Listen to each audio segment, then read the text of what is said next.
Alright, I'm going to show you guys on one of these other videos I get up. Try to get this editing figured out on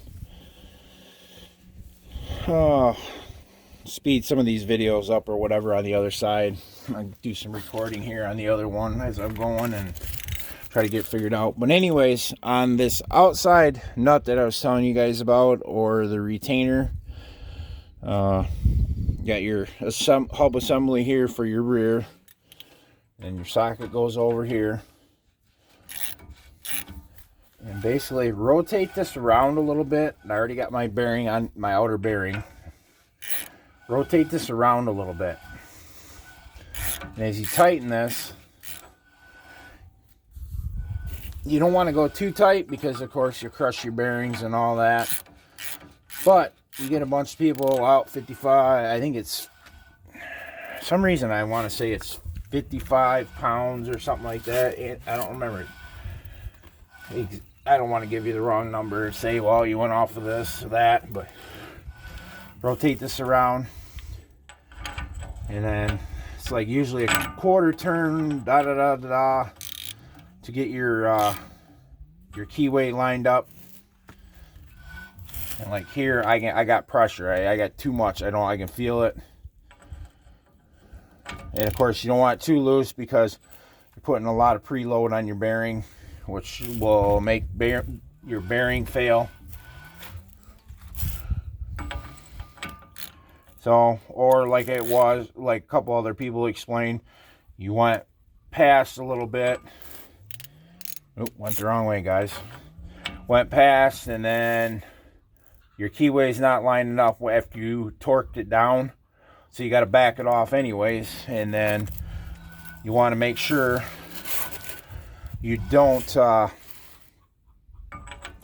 back it off too far where you get slack in there, and then it wants to move back and forth. Like here, you can see I'm pulling and it's not walking. Just want to make sure this turns real nice. I mean, it's not going to spin right, where you can just grab it and go, because you got a lot of weight here. And then you got a little bit of friction drag from your emergency brakes. But this is another way to do it if you didn't have a torque wrench and you're just doing it like I am. Or a lot of times, as much as I hate to say it, I'm probably going to get blasted for saying this.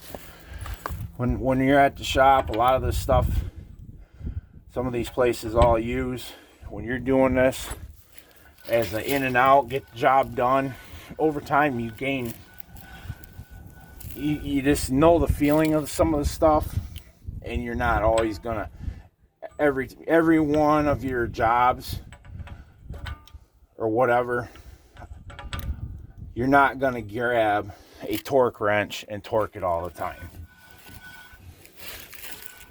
And like I said, I know I'm going to probably get some comments or whatever over that remark.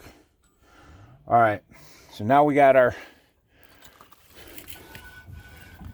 preload pressure on it. A little keyway here that pushed in. And if you want, make sure, screwdriver or a little punch, and then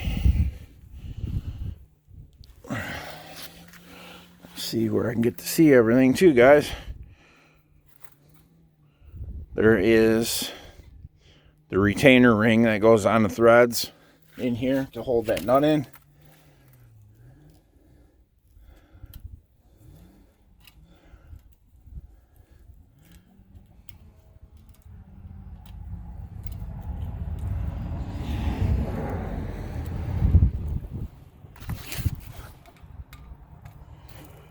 And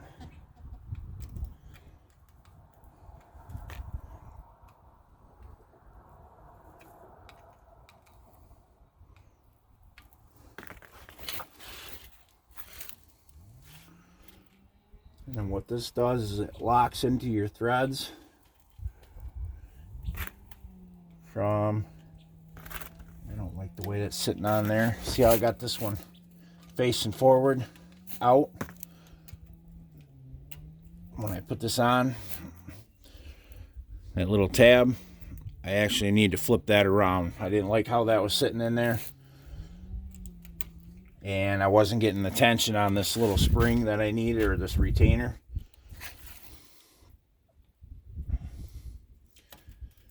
And if this is your first time doing this, just make sure to get some pictures before you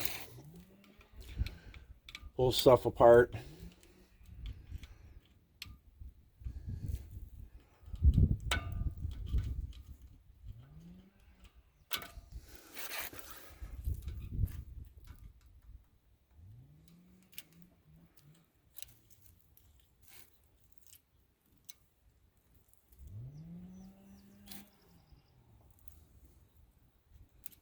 Well, maybe I need to squeeze that together a little more.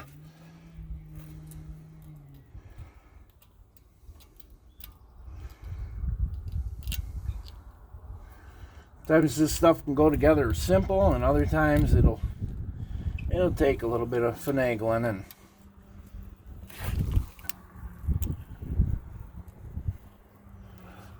get it set in there.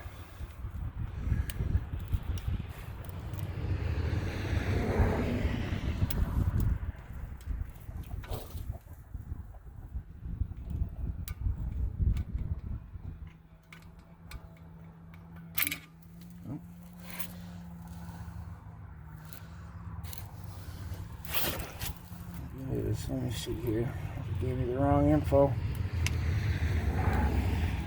Yes, I did. Sorry about that. It is supposed to go the other way.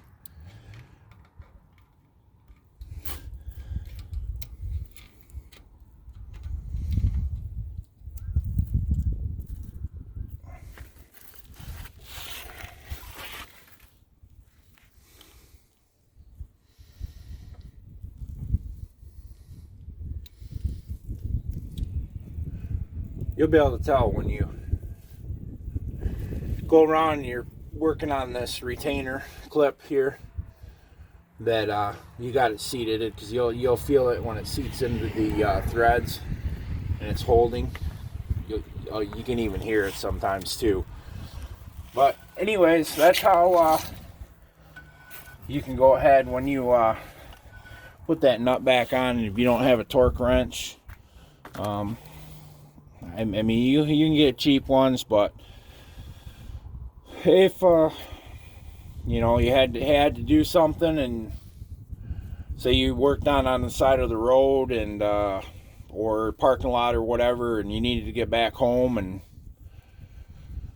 you know, you forgot to grab your wrench or whatever, but you can do that. I mean, once you get back home, you can pull that assembly back apart. But 9 times out of 10, if you fixed it and it don't leak, like the saying says, if it ain't, once you got it fixed, if it ain't broke, don't mess with it.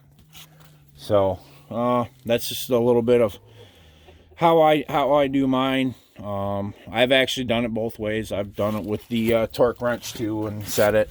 But just make sure when you're doing that and you're checking that to spin your rotor assembly so you don't get any binding. And like I said, you can pull back and forth on your assembly. You'll be able to tell if you got it too loose. And hopefully this will help somebody out if say you didn't want to feel the expense to have to buy a torque wrench or something. This is another way to get you back going. So hopefully this helps out.